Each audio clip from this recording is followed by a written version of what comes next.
Halo semuanya, selamat datang di video yang akan membahas tentang Central Dogma of Molecular Biology. Pernahkah kalian memikirkan bagaimana informasi genetik dalam tubuh kita dapat diterjemahkan menjadi protein yang menjalankan berbagai fungsi penting?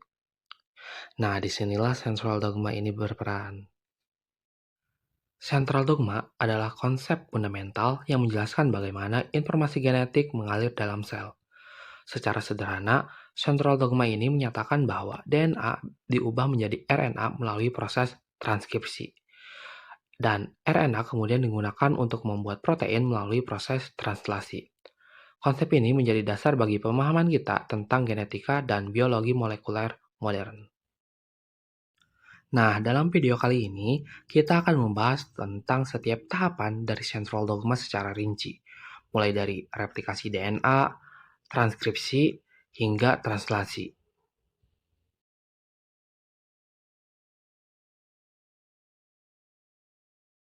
Sebelum mulai ke pembahasan, perkenalkan kami memperkenalkan diri. Kami dari Universitas Singapura Bangsa Karawang, Fakultas Ilmu Kesehatan, Program Studi Gizi, dari kelas 2B, kelompok 10 angkatan 2024, yang terdiri dari Umar Fikri, Yasinta Intan Jauja, Novelia Septiani Putri, dan Putri Diana Utari. Nah, mari kita mulai ke pembahasan dan pelajari lebih lanjut bagaimana proses ini bekerja. Pertama, apa sih DNA itu? DNA atau asam deoksiribonukleat adalah molekul yang menyimpan semua informasi genetik suatu organisme. DNA berbentuk helix ganda dan terdiri dari rantai nukleotida yang mengandung gula deoksiribosa, gugus fosfat, dan basa nitrogen. Basa nitrogen pada DNA adalah adenin dilambangkan dengan A, timin dilambangkan dengan T, guanin dilambangkan dengan G, dan sitosin dilambangkan dengan C.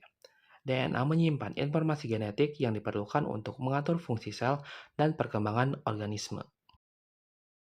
Nah, kalau RNA itu apa? RNA atau asam ribonukleat adalah molekul yang berperan dalam sintesis protein dan ekspresi gen. RNA memiliki struktur yang mirip dengan DNA, tetapi biasanya berbentuk untai tunggal.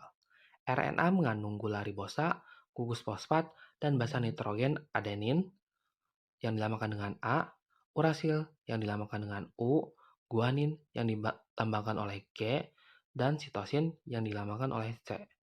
Terdapat berbagai jenis RNA termasuk mRNA atau messenger RNA, tRNA atau transfer RNA, dan rRNA atau ribosomal RNA, yang masing-masing memiliki fungsi spesifik dalam sel. Selanjutnya ada replikasi. Replikasi ini merupakan proses penggandaan DNA, di mana DNA induk menjadi cetakan untuk membentuk DNA baru yang identik. Nah, proses ini dimulai dari titik khusus bernama origin of replication. Pada tahap ini, informasi genetik dijaga agar tetap utuh dalam pembentukan sel yang baru.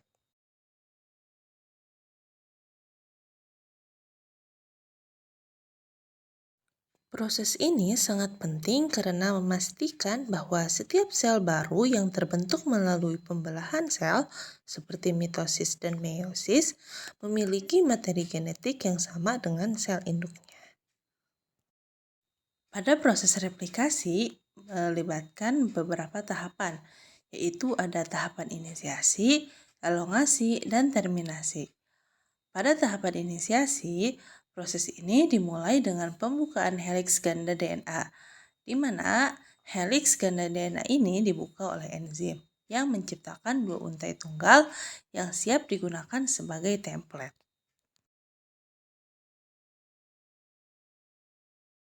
Selanjutnya yaitu tahapan elongasi. Pada tahapan elongasi ini, enzim DNA polimerase membaca cetakan DNA dan menambahkan nukleotida yang sesuai hingga membentuk untai yang baru.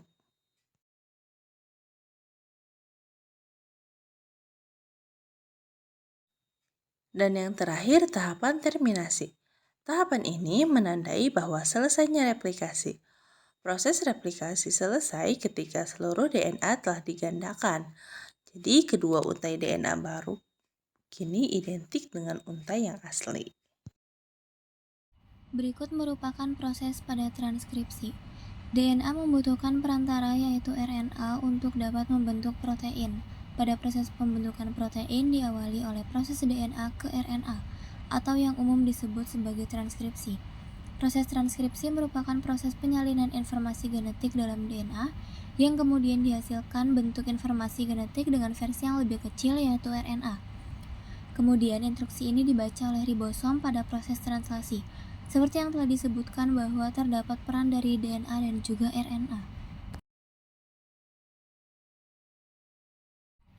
Dalam proses transkripsi terdapat RNA polimerase. RNA polimerase merupakan suatu enzim yang berperan sebagai agen transkripsi yang akan menyalin instruksi dari DNA menjadi RNA yang dimengerti oleh ribosom. Agar RNA polimerase dapat memulai penyalinan, maka RNA polimerase harus berada pada posisi yang tepat. Oleh karena itu, terdapat peran dari faktor transkripsi yang akan membantu mengarahkan RNA polimerase ke titik awal transkripsi.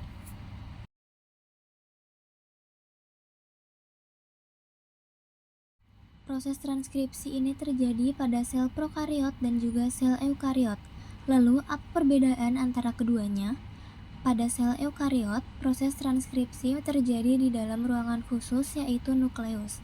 Sedangkan pada sel prokariot, seperti yang kita ketahui bahwa sel prokariot merupakan sel yang tidak memiliki nukleus, sehingga proses transkripsi terjadi pada ruangan yang lebih terbuka, yaitu sitoplasma. Perbedaan lain proses transkripsi pada kedua sel ini yaitu RNA polimerase yang berperan. Pada sel prokariot, terdapat satu jenis RNA polimerase yang bekerja, sedangkan pada sel eukariot, terdapat 3 jenis RNA polimerase. RNA polimerase, seperti yang telah dijelaskan di awal, berperan dalam membuat satu siklus nukleotida hingga pada akhirnya membentuk RNA atau RNA secara spesifiknya. Berikut merupakan tahapan-tahapan pada proses transkripsi. Yang pertama adalah inisiasi, yang kedua elongasi, dan yang ketiga terminasi.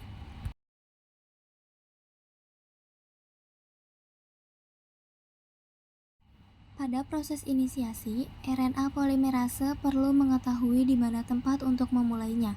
Oleh karena itu, RNA polimerase ini akan mencari dan menempel pada suatu daerah di gen yang disebut sebagai daerah promoter. Diawali dengan faktor transkripsi yang akan menempel pada DNA dengan urutan TATA atau yang umum dikenal sebagai Tata box, yang kemudian akan merekrut RNA polimerase.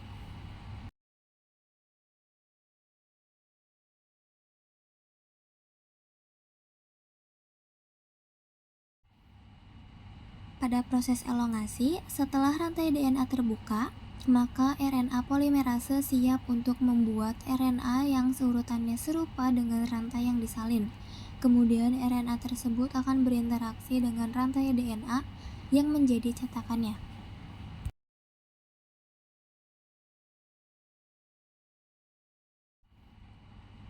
Pada proses yang terakhir yaitu terminasi, merupakan proses akhir dari transkripsi dan terjadi ketika RNA polimerase melewati urutan penghentian atau terminasi dalam gen. Untai mRNA telah lengkap dan terlepas dari DNA.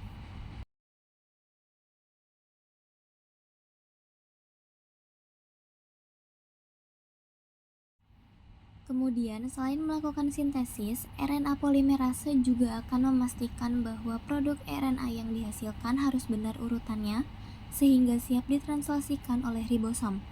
Oleh karena itu, terdapat suatu mekanisme proofreading yang digunakan untuk mendeteksi kemungkinan terdapat kesalahan pada proses penyalinan yang mengakibatkan ketidakcocokan. Pada tahap translasi, mRNA ini berperan sebagai cetakan untuk pembuatan protein. Sebagaimana kita ketahui, mRNA mengandung urutan 3 jenis basa nitrogen yang disebut codon. Sehingga translasi adalah proses penerjemahan mRNA untuk dibuat menjadi protein. Pada translasi, A pada mRNA akan berikatan dengan U pada tRNA. U pada mRNA akan berikatan dengan A pada tRNA. G pada mRNA akan berikatan dengan C pada tRNA. Dan C pada mRNA akan berikatan dengan G pada tRNA. Sama halnya dengan transkripsi, translasi mempunyai 3 tahapan, yaitu tahap pertama inisiasi, tahap kedua engolasi, dan yang terakhir adalah terminasi. Tahap inisiasi dimulai saat ribosom subunit kecil terikat pada mRNA. Ribosom subunit kecil ini akan bergerak dari arah 5 ke arah 3. Ketika sudah menemukan kodon AUG, tRNA yang membawa asam amino metionin dan antikodon UAC akan melekat pada mRNA. Kemudian setelah keduanya terikat, ribosom subunit besar akan datang dan terikat juga bersama ribosom subunit kecil untuk melengkapi proses inisiasi. Ribosom subunit besar ini memiliki 3 daerah, yaitu daerah A atau acceptor site, daerah P atau peptidal site, dan daerah E atau excite site. Selanjutnya pada tahap elongasi, tRNA membawa asam amino yang sesuai dengan kodon mRNA masuk ke situs A ribosom. Ribosom membentuk ikatan peptida antara asam amino yang dibawa oleh tRNA di situs P dan A, sehingga rantai polipeptida memanjang. Ribosom bergerak sepanjang mRNA dari arah 5 ke 3. tRNA di situs P berpindah ke situs E dan keluar, sementara tRNA di situs A berpindah ke situs P. Siklus ini berulang hingga seluruh rantai polipeptida terbentuk dan sampai pada tahap terminasi. Ini adalah urutan 4 asam amino dalam suatu rantai polipeptida. Nah, polipeptida inilah yang dikenal sebagai protein. Dari pembahasan tadi, kita dapat menyimpulkan bahwa sentral dogma adalah konsep utama dalam biologi molekuler yang menjelaskan aliran informasi genetik dari DNA ke RNA, lalu diterjemahkan menjadi protein. DNA berperan sebagai penyimpan informasi genetik, sedangkan RNA sebagai pembawa pesan, dan protein sebagai hasil akhir yang menjalankan berbagai fungsi penting dalam tubuh. Memahami proses ini sangat penting untuk mengenal bagaimana gen mengatur kehidupan makhluk hidup.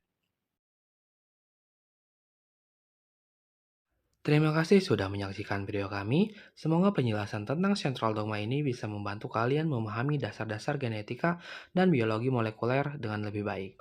Jangan lupa untuk terus belajar dan bertanya jika ada hal yang belum jelas. Sampai jumpa di lain waktu. Terima kasih. Bye.